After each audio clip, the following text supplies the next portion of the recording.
Since this video is about bedrooms, I figured I should let you in on a little secret. This is my bedroom.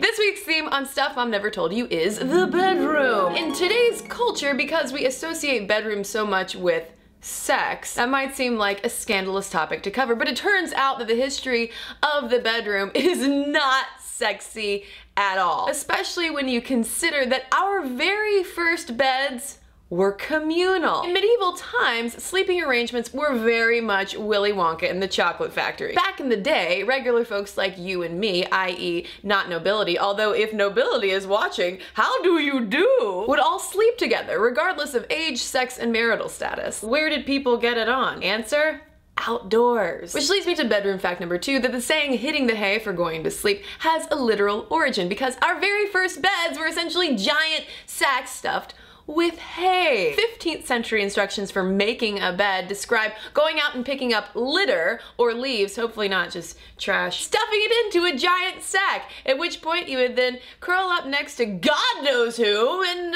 try to fall asleep. Fact number 3 is the most romantic bedroom fact. In this era of communal sleeping, when not very much sex was happening in beds because awkward, all of your friends are around, if a boy and a girl fell in love, of course they weren't allowed to sleep together in the same bed for the purpose of having sex, but their parents, if they approved of the match, might bundle them. The guy and the girl would both be tied to the bed and a piece of wood put in between them, chastity wood if you will. They were expected to stay up all night talking to each other and getting to know each other, just awkwardly tied to the bed. And then in the morning, if they were like, yeah, we still like each other, their parents would be like, cool, get married. Bedroom fact number 4 is the least romantic fact. In the Victorian era, bedrooms had been firmly established as an important place in the home. But especially if you were wealthy enough to afford the space, a husband and wife would have separate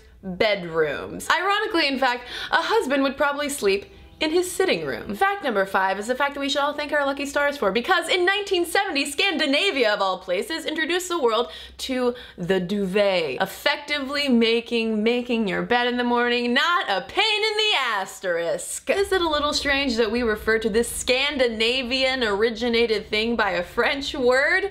Oui. But it doesn't have to make sense, because we're just sleeping, right?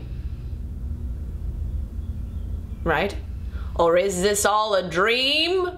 Well, yeah, that would make sense if we were sleeping.